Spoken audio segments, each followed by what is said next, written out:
Zdravo narode, dobrodošli u treći video kako složiti Rubikovu kocku. Ako gledate ovaj video, to znači da ste dobro savladali prethodna dva koraka. Dakle, ovo je treći korak i u ovom trećem koraku pokušat ćemo da složimo ovu našu bijelu stranu. Prilikom slaganja ove strane najidealnije bi bilo da nam se bijele kocke nađu dole na donjoj ivici.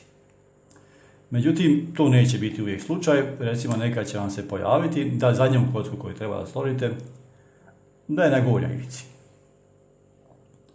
I šta tad radite? Kako recimo sad ovu kocku koja je na gornjoj ivici da pozicioniramo recimo na donju ivicu? Evo šta uradite. Rotirate prema dole. Zatim donju stranu okrenite ulijevo i vratite ovo gore.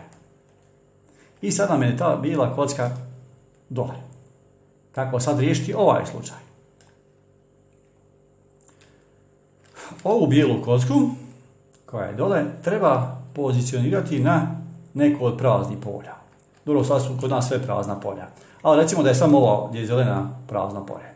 Znači ja bi je rotirao tako da se nađe ispod ove zeleni. Šta sad radim? Opet idem dole i dva put okrećem ulijevo. Evo sad je na donjoj ivici baš onako kako nam treba. I ovo vratim gore. Dobro. Sada dakle, najidealnije ako su nam te bijele kocke na donjoj ivici. Šta radimo? Dakle, pogledamo koja joj je susjedna. Susjedna joj je crvena. Znači, rotiram do crvene baze. Evo, crvena baza. Ponovo se vraćam na ovu našu bijelu i gledam. Naša bijela sad tuče desno. Znači, rotirat ću donju ivicu desno.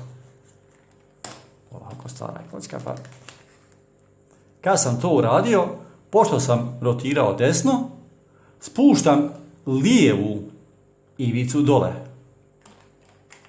Evo ga. Vraćam ovo.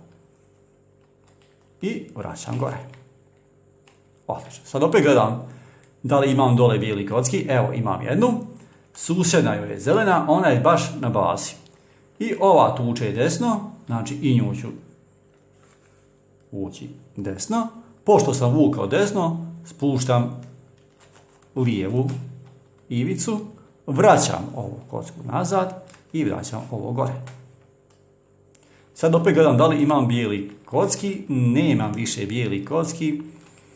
Imam sad ovu situaciju koju sam malo prije objašnjavao. Šta radim? Znači spuštam je dole i rotiram dva put ulijevo. Vraćam ovo gore i evo sad recimo imam jednu bijelu. Pogledam, njena susjedna je plava, tačno je na plavoj bazi.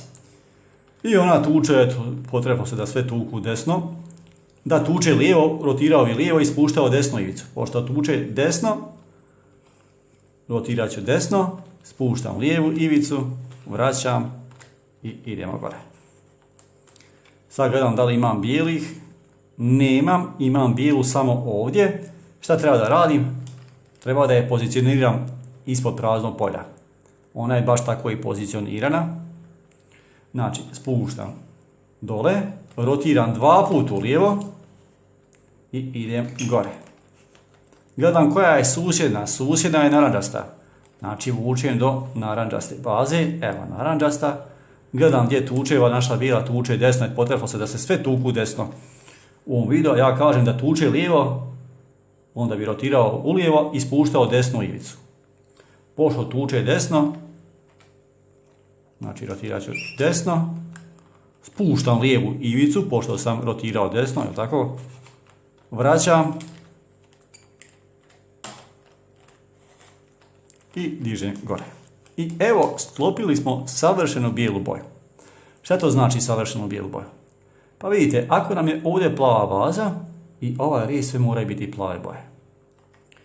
Ako nam je ovdje crvena baza i ovaj rez sve mora biti crvene boje. Ako nam je ovdje zelena baza i ovaj red mora biti sve zelene boje.